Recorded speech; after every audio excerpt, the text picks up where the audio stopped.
J'ai commencé à faire du nu assez tôt et j'ai jamais arrêté. Et j'ai toujours dit qu'un jour, ce que j'arrêterais, c'était le métier que j'avais pas forcément choisi et que je sais pas pourquoi j'avais décidé qu'à 32 ans, j'arrêterais ou vers la trentaine. Et j'ai eu l'opportunité de le faire et j'ai fait l'école des beaux-arts à ce moment-là. Mais j'ai jamais arrêté de dessiner.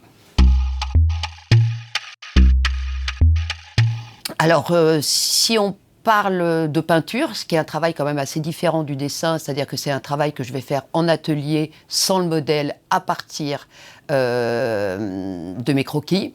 Le détail qu'on ne voit pas, c'est que je passe ma toile dans l'eau en permanence, pour tout ce qui est dans le corps notamment.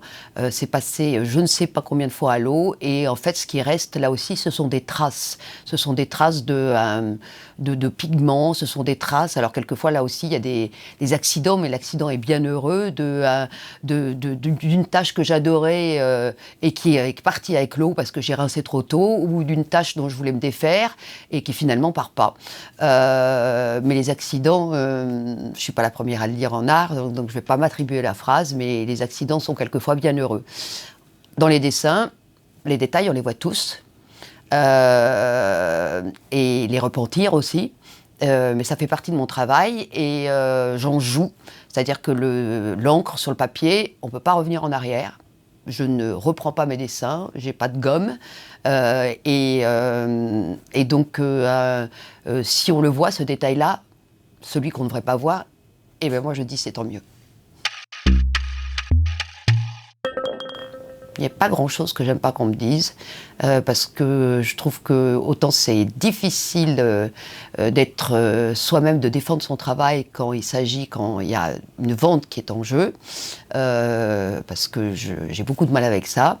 En revanche, ces moments d'échange, quand les gens viennent et qu'ils vous parlent des émotions qu'ils ressentent devant leur travail, devant mon travail, elles sont toutes tellement différentes que je sais en plus que les gens... j'ai un travail qui permet peut-être la projection, puisque les gens me surprennent très souvent en me disant « ça fait très, on dirait que ». Je pense que les gens parlent d'eux avant tout, comme moi je parle de moi dans mon travail. Je crois qu'un des plus beaux moments que j'ai eu, c'est... je faisais une exposition et il y a une maman qui m'a acheté un dessin, je ne savais absolument pas, qui était pour sa fille, pour la remise de diplôme de sa fille. Et elles sont revenues le lendemain, parce qu'elles savaient que j'étais à la galerie pour 3 jours. Et elles sont revenues le lendemain, et la jeune fille m'a dit, quand j'ai ouvert le paquet et que j'ai vu le dessin, j'ai pleuré. Non pas du cadeau, mais de l'émotion qu'elle a eue par le dessin. Je crois que c'est le plus beau cadeau qu'on m'ait fait. Et pourtant, ce n'était pas un sujet triste, mais ça avait provoqué chez elle une émotion, certainement à la hauteur de ce que je peux ressentir quand je le fais. Et donc, ça a été mon plus beau cadeau, je crois. Je me précipitais, je faisais mal à ma feuille, j'avais absolument aucun souci de la composition, je prenais pas le temps. Aujourd'hui, je le prends, c'est-à-dire que je me précipite plus, je regarde, je me pose la question de ce qui me frappe dans ce que je vois, et je me pose aussi la question de savoir ce que j'ai envie de dire, ce qui est important pour moi, et comment je vais pouvoir le dire. La concentration, l'émotion et l'émotion. Donner un musicien, c'est assez difficile puisque j'accompagne toujours mon travail en musique et que je colle la musique et mes pistes de musique à l'émotion sur laquelle je veux travailler. Il y a un groupe qui s'appelle Archive avec lequel je peux défiler mon travail quand je suis seule dans mon atelier. Forcément Egon Schiele.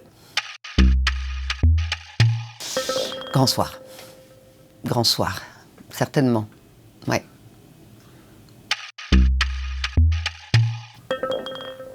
Patience. Ça, c'est difficile, mais je peux dire que j'ai choisi. En fait, non, j'ai choisi, c'est pas vrai, parce que j'étais absolument sûre que j'étais la prochaine Picasso. Donc en fait, j'ai pas eu conscience au moment où j'ai arrêté un travail qui était beaucoup plus rémunérateur, que j'allais devoir sacrifier l'argent à ma passion. À ce moment-là, j'ai pas fait le choix entre les deux. Mais aujourd'hui, je reviendrai pas en arrière. Ça, c'est la première chose. En revanche, moi, les premiers dessins qu'on m'a achetés ou les premières œuvres qu'on m'a achetées, je pense que j'aurais pu donner 10 € à la personne en lui disant merci, parce qu'avant tout, ça veut dire tu as mon travail, tu m'aimes en fait. À chaque fois, c'est un cadeau. Donc après, il vaut mieux que ce soit quelqu'un d'autre qui fixe mes prix plutôt que moi. Oui, complètement. Complètement, je pense que j'étais une artiste, même sans dessiner. Oui, oui.